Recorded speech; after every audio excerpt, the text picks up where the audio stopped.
MDS university में BSc के paper का क्या पैटर्न रहता है। तो देखो बीएससी 3 ईयर्स में 3 पेपर होते हैं, पेपर फर्स्ट सेकंड और थर्ड। तो हर एक पेपर का क्या पैटर्न रहता है उसके बारे में आज हम डिस्कस करेंगे। ठीक है, तो टोटल हमें इस पेपर को सोल्व करने के लिए जो टाइम दिया जाता है वो होता है 3 आवर्स। ठीक है, और मैक्सिमम मार्क्स इसके होते हैं 50।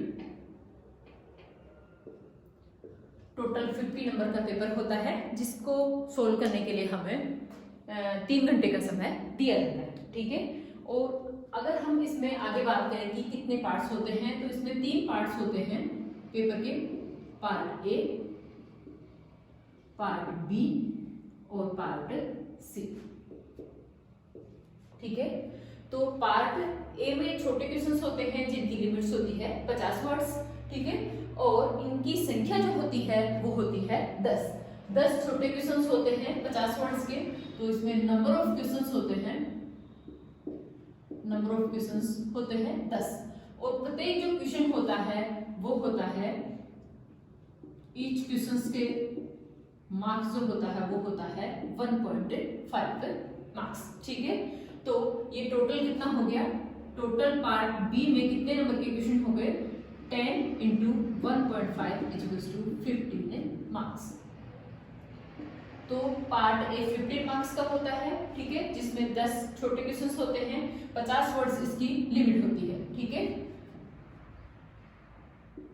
15 वर्ड्स, और हर एक जो क्वेश्चन होता है वो 1.5 मार्क्स का होता है। इस तरीके से पार्ट ए कुल मिला के 15 मार्क्स का होता है। अगर हम पार्ट बी की बात करें तो पार्ट बी में नंबर ऑफ क्वेश्चंस होते हैं 5। ठीक है, और इनकी लिमिट्स होती है 100 वर्ड्स। 100 वर्ड्स। ठीक है, और हर एक क्वेश्चन इसमें होता है 3 मार्क्स का। Each question marks. ठीक है, 5 क्वेश्चन होते हैं, हर एक क्वेश्चन 3 नंबर का होता है। तो इस तरीके से टोटल कितने नंबर का पार्ट हो गए, 5 into 3 = 15 मार्क्स। तो पार्ट ए और पार्ट बी दोनों 15 मार्क्स के होते हैं।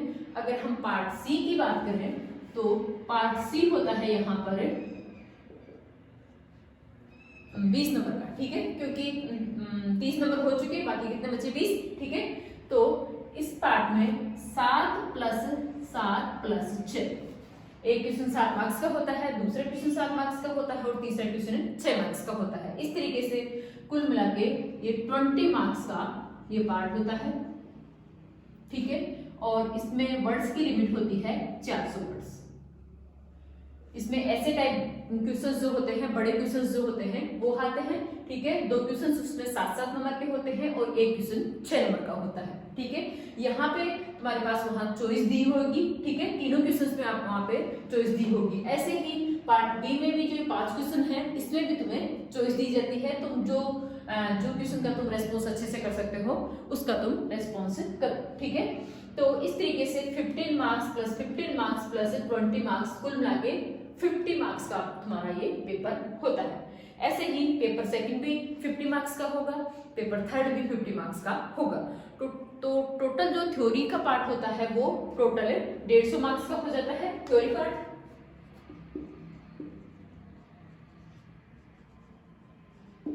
थ्योरी पार्ट होगा पेपर फर्स्ट का कितना, 50 मार्क्स का। ऐसे ही पेपर सेकंड का, पेपर सेकंड भी कितने का होगा, 50 मार्क्स का। और ऐसे ही पेपर थर्ड में कितना होगा, 50 मार्क्स का। ठीक है, तो इस तरह कुल मिला के थ्योरी का जो पार्ट होता है वो 150 मार्क्स का होता है। और प्रैक्टिकल अगर हम देखें तो प्रैक्टिकल पार्ट होता है टोटल 75 मार्क्स का। ठीक है, तो टोटल ये बीएससी का एक फिजिक्स का अगर अपन पेपर की बात करें तो ये फिजिक्स का पेपर टोटल हो जाएगा थ्योरी प्लस प्रैक्टिकल। तो थ्योरी का 150 प्लस प्रैक्टिकल 70। इस तरीके से टोटल 2 to 5 मार्क्स का पेपर होता है। ठीक है, तो एक सब्जेक्ट का 250 नंबर का पेपर होता है। इस तरीके से एमडीएस यूनिवर्सिटी में हमारे बीएससी जो फिजिक्स है उसका पेपर का पैटर्न होता है। टोटल 225 मार्क्स का तुम्हारा पेपर होता है। इसके बाद में आगे हम मैकेनिक्स शुरू करेंगे। ठीक है, तो मैकेनिक्स का लेक्चर और हम अगले पेपर में डिस्कस करेंगे। ठीक है, धन्यवाद।